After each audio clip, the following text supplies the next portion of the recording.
So we are in 2 Peter chapter 2, and this is our second part in that. We did the beginning of the first few verses. I think we finished around verse 11 or 12 last week. We're going to try to go right through this, but once again, we're talking about Peter as the Spirit of God is speaking through him, and he's saying how as he opens up this chapter, as he had closed up the first chapter, how he's talking about how prophecy comes by the Spirit of God. It's moved upon individuals, and the Spirit of God has moved upon Peter in his dying days to write this letter. And he said, opening that second chapter, he said, "But there were false prophets among the people, even shall there be false teachers among you." So he's harping on these false teachers, and he talked about how the false teaching aspect, that which would oppose God, because see, when God says yes and somebody else says no, you now are a false teacher because you're saying something opposite of what God has said. And so what Peter is pointing out is that this isn't new. You had the angels. When Satan fell, he was saying things that was different than God. The God told the angels, God told Eve and Adam that in the day you eat of this fruit, you shall surely what? Die. And then Satan said, you shall not what? Surely die. So instantly he is a what? He is a false teacher. He taught Eve something that was totally contrary than what God said. He talked about the angels that left their first estate. He talked about how Sodom was going away from just their own natural understanding of how life is supposed to be from a standpoint of intimacy, and how they were idle and they're being blessed with prosperity, and they didn't even take time to care for those that were weak. And he talked about the old generation, the antediluvian age, when Noah was preaching and telling them about the ways of the Lord, and they didn't believe it, and how there was corruption, and Noah was perfect in his generation, speaking that the DNA of God being in us, where God said he breathed into us the spirit of life, was being corrupted. All of these individuals that did all this stuff were what? Punished. They did not what? Get away. So what Peter is pointing out here is that these guys may look like they're doing okay. They may even get a following after them, but they will not get away with what they're teaching. Right? So let's go ahead and review this chapter and listen to the reading again, and then we'll pick up again in the 11th or 12th verse. Chapter 2. But there were false prophets also among the people, even as there shall be false teachers among you, who privily shall bring in damnable heresies, even denying the Lord that bought them, and bring upon themselves swift destruction. And many shall follow their pernicious ways, by reason of whom the way of truth shall be evil spoken of. And through covetousness shall they with feigned words make merchandise of you, whose judgment now of a long time lingereth not, and their damnation slumbereth not. For if God spared not the angels that sinned, but cast them down to hell, and delivered them into chains of darkness to be reserved unto judgment, and spared not the old world, but saved Noah, the eighth person, a preacher of righteousness, bringing in the flood upon the world of the ungodly, and turning the cities of Sodom and Gomorrah into ashes, condemned them with an overthrow, making them an ensample unto those that after should live ungodly, and delivered just Lot, vexed with the filthy conversation of the wicked. For that righteous man dwelling among them, in seeing and hearing, vexed his righteous soul from day to day with their unlawful deeds. The Lord knoweth how to deliver the godly out of temptations, and to reserve the unjust unto the day of judgment to be punished. But chiefly them that walk after the flesh in the lust of uncleanness, and despise government. Presumptuous are they, self-willed, they are not afraid to speak evil of dignities. Whereas angels, which are greater in power and might, bring not railing accusation against them before the Lord. But these, as natural brute beasts, made to be taken and destroyed, speak evil of the things that they understand not, and shall utterly perish in their own corruption, and shall receive the reward of unrighteousness, as they that count it pleasure to riot in the daytime.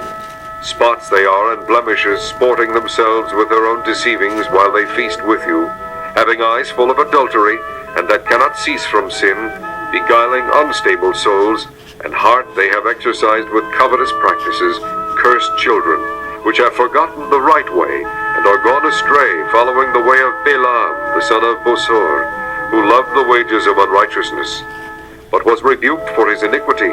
The dumb ass speaking with man's voice forbade the madness of the prophet. These are wells without water, clouds that are carried with a tempest, to whom the mist of darkness is reserved forever. For when they speak great swelling words of vanity, they allure through the lusts of the flesh, through much wantonness, those that were clean escaped from them who live in error. While they promise them liberty, they themselves are the servants of corruption. For of whom a man is overcome, of the same is he brought in bondage.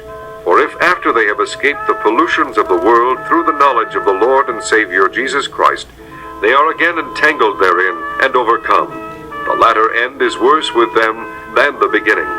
For it had been better for them not to have known the way of righteousness, than after they have known it, to turn from the holy commandment delivered unto them. But it is happened unto them according to the true proverb, the dog is turned to his own vomit again, and the sow that was washed to her wallowing in the mire. All right. Once again, I tell you, Peter's bringing out so many truths about how the manipulation and corruption of the things of God are trying to be trying to happen, and trying to actually bring itself forth in a way that it looks right. And it's so good, and we're going to see how Peter describes this. I mean, my words are probably not going to be equal, so I'm just going to allow his words to say it. The way he describes their attitudes and their methods and what they're trying to do is just so real. We just need to understand what is he saying. So I think the best thing to do is just to kind of look at this. Now, just in review for what we did last week, we see that Peter's talking about what? False prophets. He said they were back in the day. So what's going to be in our day? False what? False teachers. All right. So he said they're teaching what? Damnable heresies. That means they're teaching things that if you listen to what they're teaching, what does damnable mean? That means you will be condemned to where? To hell. That's something to pay attention to. That's something you don't want to ignore. If somebody's teaching something that when it's all said and done, if you listen to what they teach you, you're going to wind up in hell. I think you need to understand the difference between truth and false, between light and dark. All right? And then he says, and the second verse, he says, and many shall follow their pernicious ways. So it's not like it's something. What did Jesus say? The way to life is what? It's narrow. The way to destruction is what? Broad. All right? But the way to life is narrow, and only few find it. So why do many people follow? Because these damnable heresies cater to the lusts of man. The damnable heresies will tell you, do you want to be rich? Do you want to be wealthy? Let me show you how you can use God's word. We're going to go back to using God vocabulary. They're going to use the Bible. They're going to use religious settings. They're going to have a church, and they're going to have the whole aspect. But they are catering to people's what? Lust. We know you want to be well off and all that. So they cater. It's the same method that a con man uses.